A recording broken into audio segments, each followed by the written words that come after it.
আসসালামু আলাইকুম, সবাইকে স্বাগত জানাচ্ছি বিডি ভিউজে। আপনাদের সঙ্গে আছি আমি শরফি দিবা। মরুর বুকে বসেছে বিশ্বকাপের আসর। ইউরোপের সবচেয়ে জনপ্রিয় খেলা ফুটবলের সবচেয়ে বড় আসরটির আয়োজক আরব বিশ্বের ছোট্ট দেশ কাতার। কিন্তু বিশ্বকাপের মতো বড় আসর আয়োজন করতে গিয়ে দেশটি বুঝিয়ে দিয়েছে আয়তনে ছোট হলেও তারা কারো চেয়ে পিছিয়ে নেই।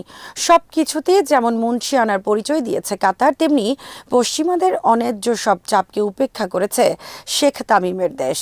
নিখুঁত আয়োজনের পাশাপাশি নিজেদের আইন ও ঐতিহ্যকে সমুন্নত রাখা আর ইসলামিক মূল্যবোধকে তুলে ধরার ছাপ আছে বিশ্বকাপে।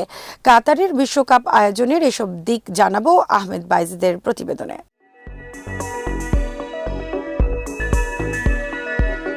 পশ্চিমা বিশ্ব, বিশেষ করে ইউরোপীয়দের কাছে মধ্যপ্রাচ্য মানেই অনগ্রসর এক অঞ্চল। আরব বিশ্বকে নিয়ে নাক ছিটকানোর স্বভাব তাদের চিরদিনের। সেই মধ্যপ্রাচ্যের ছোট্ট দেশ কাতার যখন বিশ্বকাপ আয়োজনের দায়িত্ব পায়, সেটা ইউরোপীয়রা মেনে নিতে পারেনি, যে কারণে কয়েক বছর ধরে দেশটির সমালোচনা শুরু হয় পশ্চিমা মিডিয়ায়।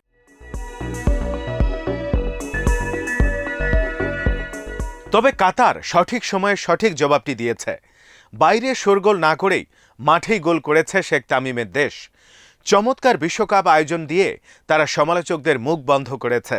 ছোট্ট একটি দেশ অল্প জায়গার মধ্যে এমনভাবে সব আয়োজন করেছে, যা দেখে সবাই মুগ্ধতা প্রকাশ করতে বাধ্য হয়েছেন। অবকাঠামো নির্মাণ, টুর্নামেন্ট ব্যবস্থাপনা কিংবা লাখ লাখ বিদেশি অতিথিকে আপ্যায়ন, সব ক্ষেত্রেই কাতার সেরাটা দিয়েছে।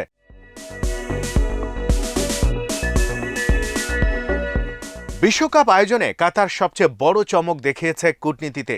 মুসলিম বিশ্বের উল্লেখযোগ্য সব দেশের রাষ্ট্রনেতারা উপস্থিত ছিলেন এই আয়োজনে। সবচেয়ে চোখে পড়ার মতো ঘটনা ছিল সৌদি যুবরাজ মোহাম্মদ বিন সালমানের উপস্থিতি। এই দেশটির সাথে কাতারের বিরোধ চলেছে বছরখানেক আগেও। সৌদি আরব সহ কয়েকটি উপসাগরীয় দেশ কাতারকে বয়কট করেছিল। সেই বিরোধ মীমাংসা হয়েছে, তবে বিশ্বকাপ আয়োজনে সৌদি যুবরাজ উপস্থিত থাকবেন সেটা সম্ভবত কেউ কল্পনা করেনি। আরও ছিলেন সংযুক্ত আরব আমিরাতের প্রধানমন্ত্রী শেখ মোহাম্মদ রশিদ আল মাকতুম ও মিশরের প্রেসিডেন্ট আবদেল ফাত্তাহ সিসি। এই দুটি দেশও সৌদি আরবের সাথে মিলে কাতারকে বয়কট করেছিল।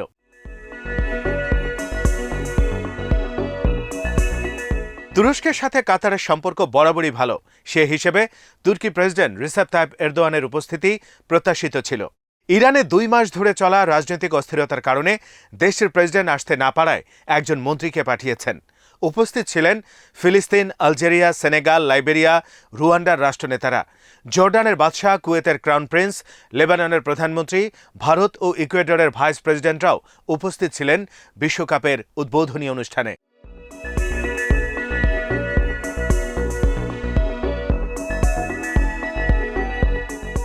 চোখে লাগার মতো বিষয় হলো অনুষ্ঠানে উপস্থিত অতিথিদের তালিকায় ইউরোপ ও আমেরিকার দেশগুলোর নেতৃবৃন্দের নাম ছিল না। কূটনৈতিক শিষ্টাচারের অংশ হিসেবে হয়তো সবাইকেই দাওয়াত করা হয়েছে, কিন্তু সর্বোচ্চ পর্যায়ের নেতাদের সফর উভয় দেশের পর্যাপ্ত আন্তরিকতা ছাড়া কখনোই হয় না। তাই পশ্চিমা নেতাদের অনুপস্থিতিতে বিশ্বকাপ আয়োজন মুসলিম বিশ্বের রাষ্ট্রনেতাদের এক মিলন মেলায় পরিণত হয়েছে। আরেকটি লক্ষণীয় বিষয় হলো ভ্লাদিমির পুতিনের প্রতিনিধি হিসেবে অনুষ্ঠানে উপস্থিত ছিলেন রাশিয়ার এক কর্মকর্তা। পুতিন নিজেও বিশ্বকাপ উপলক্ষে কাতারের আমিরকে টেলিফোনে শুভেচ্ছা জানিয়েছেন।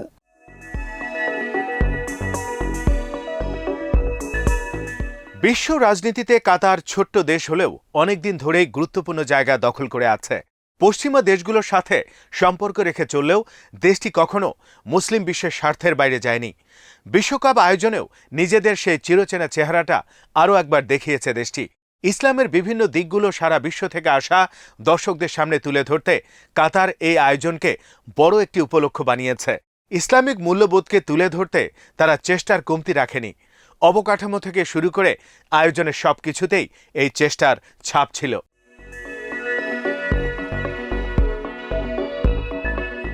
রাজধানী দোহা সহ বিভিন্ন স্থানে রাসূলুল্লাহ সাল্লাল্লাহু আলাইহি সাল্লামের বিভিন্ন হাদিসযুক্ত মুরাল স্থাপন করা হয়েছে। আরবির পাশাপাশি ইংরেজিতে লেখা হয়েছে এসব হাদিস। হোটেল, যানবাহন সহ বিভিন্ন জায়গায় বারকোডের মাধ্যমে ইসলাম ধর্ম সম্পর্কে ধারণা দেওয়ার ব্যবস্থা রাখা হয়েছে, যেটি স্ক্যান করলেই দর্শনার্থীরা ইসলামের সম্পর্কে গুরুত্বপূর্ণ তথ্য পাবেন নিজের স্মার্টফোনে। এছাড়া বাস, মেট্রো রেল সহ বিভিন্ন জায়গায় ব্যানার, ফেস্টুনে এসব বিষয় তুলে ধরার চেষ্টা করা হয়েছে। মুসলিম বিশ্বের ইতিহাস, ঐতিহ্য ও সংস্কৃতি নিয়ে বেশ কিছু প্রদর্শনীর ব্যবস্থা রাখা হয়েছে। বিভিন্ন ভাষায় এসব তুলে ধরা হচ্ছে বিশ্বের নানা প্রান্তের দর্শনার্থীদের কাছে।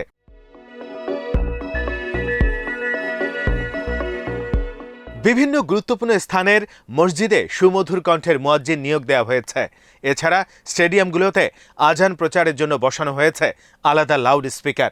বিশ্বকাপ উপলক্ষে যে ফ্যান ফেস্টিভ্যাল করা হয়েছে তাতে অনুষ্ঠানের মাঝে নামাজের বিরতিও দেওয়া হয়েছে। উদ্বোধনী ম্যাচের দিন আল বায়েত স্টেডিয়ামের 60,000 দর্শকের সবার জন্য ছিল একটি করে উপহারের ব্যাগ। ব্যাগে ছিল একটি ফুটবল, পতাকা, স্টিকার, পানি আর মধ্যপ্রাচ্যের ঐতিহ্যবাহী আতর। সারা বিশ্বের প্রশংসা কুড়িয়েছে কাতার সরকারের এই অভিনব উদ্যোগ।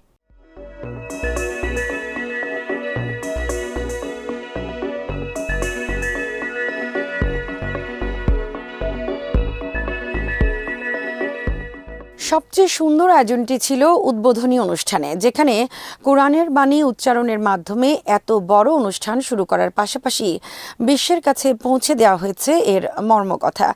বিশ্বকাপের মঞ্চে এই প্রথম দেখা গেল কোরআন তিলাওয়াত। কাতারের ক্রীড়াপ্রেমী শারীরিক প্রতিবন্ধী ঘানিম আল মুফতার সাথে হলিউড সুপারস্টার মর্গান ফ্রিম্যানের একটি পর্ব ছিল উদ্বোধনী অনুষ্ঠানে, যেখানে পবিত্র কোরআনের একটি আয়াত তিলাওয়াত করেন ঘানিম। এর আলোকে বৈচিত্র্য ও পরস্পরকে গ্রহণ করে নেওয়ার বার্তা ছড়িয়ে দেন তিনি। চেয়েছে কাতার। বিশ্বকাপ আয়োজন করতে গিয়ে নির্যাতিত ফিলিস্তিনিদের কথাও ভুলে যায়নি কাতার। ফ্যান জোনে অন্যান্য দেশের মতো ফিলিস্তিনিদের জন্য আলাদা ব্যবস্থা রাখা হয়েছে। ফিলিস্তিনিদের পক্ষে স্লোগান ও ব্যানার বহনের অনুমতি দেয়া হয়েছে। কাতারের অনেক জায়গায় বিশ্বকাপ উপলক্ষে দেখা গেছে ফিলিস্তিনের পতাকা।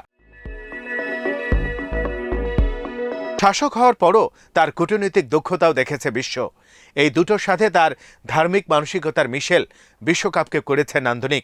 আরেকটি আলোচিত বিষয় ছিল খ্যাতিমান মুসলিম স্কলার ডক্টর জাকির নায়েকের আমন্ত্রণ না জানালেও তার সফরের সময় অনেক প্রশ্নের জবাব দিয়ে দেয়।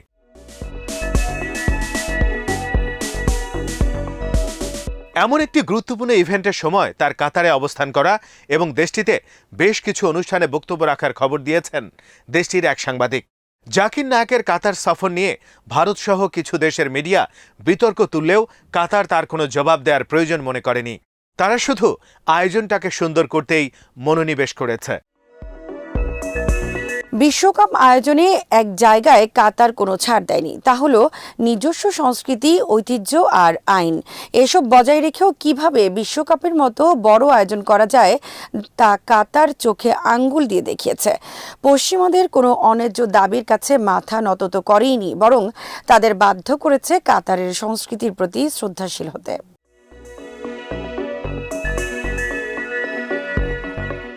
বিশ্বকাপ উপলক্ষে বিভিন্ন দেশ, বিশেষ করে অমুসলিম দেশগুলো থেকে আসা দর্শক সমর্থকদের সুবিধার জন্য খোলামেলাভাবে অ্যালকোহল বিক্রির দাবি উঠেছিল। কিন্তু কাতার জানিয়ে দিয়েছে নির্দিষ্ট কিছু জায়গা ছাড়া আর কোথাও অ্যালকোহল বিক্রি ও সেবন করা যাবে না। এমনকি স্টেডিয়ামেও অ্যালকোহল নিষিদ্ধ করা হয়েছে। শুধুমাত্র ফিফার ফ্যান জোন, কয়েকটি প্রাইভেট ফ্যান জোন ও কিছু হোটেল রেস্তোরাঁয় অ্যালকোহল বিক্রির অনুমতি দেওয়া হয়। বিশ্বের বিভিন্ন জায়গা থেকে এর প্রতিবাদ উঠলেও ফিফার পক্ষ থেকে বলা হয়েছে আয়োজক দেশ তাদের সাথে আলোচনা করেই এই সিদ্ধান্ত নিয়েছে। তারা সংশ্লিষ্ট দেশের আইন মানতে সবাইকে পরামর্শ দেন।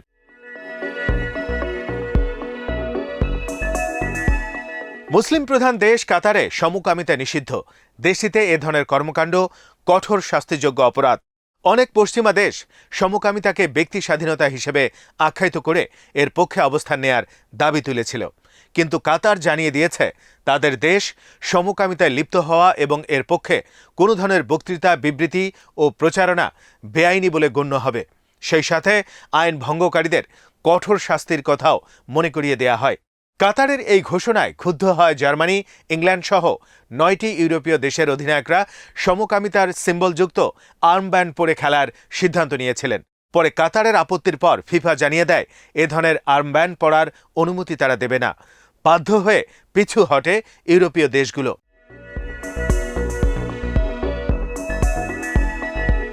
কাতারের এই দৃঢ়তা দেখানোর মূল শক্তি ছিল তার অনমনীয় মানসিকতা আর আয়োজনকে সুন্দর করার দক্ষতা। বিদেশি ফুটবলার, দর্শক কিংবা কর্মকর্তাদের স্বাগত জানাতে সব ব্যবস্থা করেছিল দেশটি। সবাইকে দিয়েছে সুন্দর পরিবেশ। বৈধ ও ন্যায্য সব সুবিধা রাখা হয়েছে লাখ লাখ বিদেশিদের জন্য, যে কারণে তারা কাতারের আয়োজনের সমালোচনা করার সুযোগ পাননি। আর কাতারও অন্যকে খুশি করতে স্বকীয়তা বিসর্জন দেয়নি।